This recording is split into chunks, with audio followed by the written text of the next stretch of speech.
Jeg hedder Christian Andersen, og jeg skal definere cosinus og sinus til en vinkel ved hjælp af enhedscirkel. Her så har jeg vores enhedscirkel, som kendetegnes ved at have en radius på 1 og centrum i origo eller 0,0.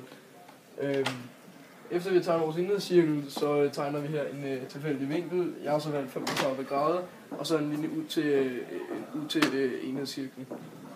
Herefter, for at man så kan finde cosinus, så den findes ved, at man går op af vores linje her, og så vores retningspunkt, der går vi simpelthen lodret ned, og så får vi et tal her, og det er så cosinus. Og det samme det gør vi så for at finde sinus, så finder sinus ved at vi går op og til vores retningspunkt her, og går så bare vandret hen. Men der er ikke mange, der kan bruge den her metode, fordi det er umuligt at aflæse så præcist. Så derfor så kan man i stedet bare bruge for eksempel en lommeregner, som har tal indbygget. Og nu skal jeg så omtale nogle formler for beregning af sidelængderne i en retvinklet trekant. Hvis vi i den her opgave så udgangspunkt i vinkel A, man kunne selvfølgelig tage alle vinkler, men vi gør lige den her, som er 30 grader. Hvis vi så skulle finde den modstående katete, så skulle vi så gange hypotenusen med sinus til vinklen. Hvis vi skulle finde den godsliggende, så skulle vi gange hypotenusen med cosinus til vinklen.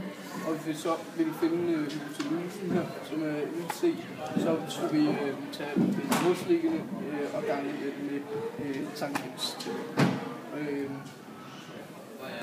Jeg skal lave et bevis for cosinus-relationerne, og jeg vil gerne bevise cosinus til vinkel A, som hedder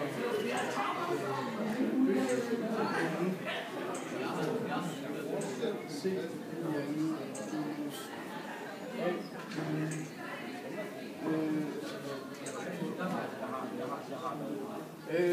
Først så vil jeg så tegne en trekant. Her har vi så vores trekant, og jeg vil kalde den her vinkel, den kalder jeg så for A, B, og den her kalder jeg for C. Og de modstående sider, de hedder jo så lille a, lille b og lille c. Nu vil jeg så gerne inddele den her korte trekant i to retvinklede trekanter, så vi kan anvende total sætning a i anden, b i anden, c i anden. Så her så tegner jeg den her, og den kalder jeg så for H. Og det er jo så for højden, og den er så inddelt den her i to forskellige trekanter, og to nye linjestykker her og her. Den her kalder jeg for x, og den her kalder jeg så for b minus x. Da hele linjen hedder b, og du tegnede C. Du har skrevet C. B minus x, og da hele linjen er b, og derfor så nu den her stykke, som er b minus x, da vi har x-stykket herovre. Hvis vi så vil starte med at bruge Pythagoras sætning for trekant, og så lige den her vinkel, der er her, den kalder vi så for D. Så her har vi trekant BCD og trekant ADB. Hvis vi så bruger Pythagoras sætning for trekant BDC, så vil formen en O i anden plus B minus x i anden er lige med A i anden.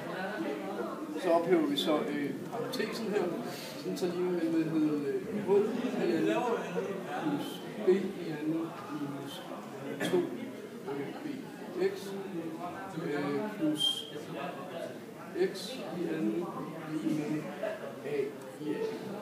Så har vi vores ene her. Så bruger vi så, og det her det er så for trekant B, C, D, som er stor. Og så hvis vi skal lave en for A, B, D, så vil den så hedde H i anden plus X i anden minus C i anden. Nu skal vi så trække de her ligninger fra hinanden, så ligninger den så har vi så vores heroppe. Vi kan så bare skrive trekant B, C, D, minus, og så selvfølgelig trekant, det er så A, B, D. Så den har vi så her. Og hvis vi så har, hvor vi så ophæver parenteserne og udregner, så kan vi se, at H i anden og B i anden, nej, H i anden og X i anden, undskyld, de vil gå ud med hinanden. Og ligningen til sidst, når man har givet med den, så vil den B i anden minus 2 B X lige med A i anden minus C i anden.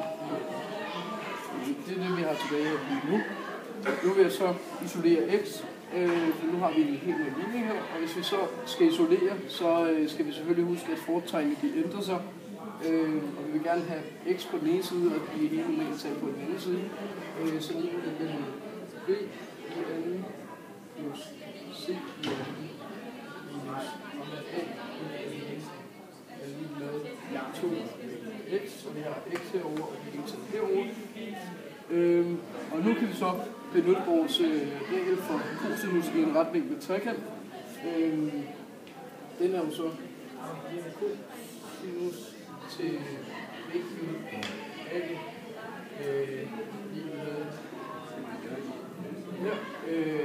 Og reglen for cosinus til en vinkel, det er jo så den hosliggende her, og så med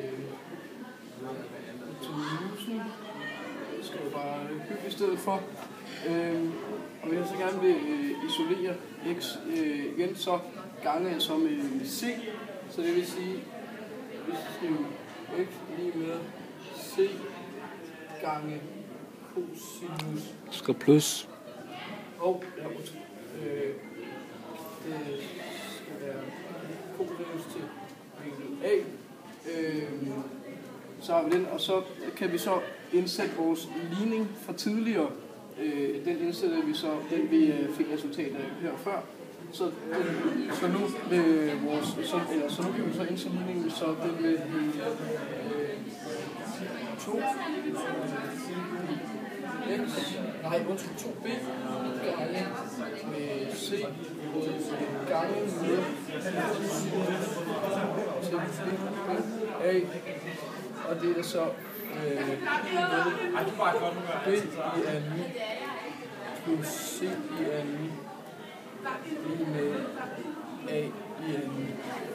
Og her kan jeg vælge at enten isolere cosinus til vinkel a eller a i anden, og hvis vi så isolerer a i anden, så vil ligningen hedde a i anden er lige med b i anden plus c i anden minus 2bc gange cosinus til vinklen a. Og hermed har vi så vist cosinus-relationerne.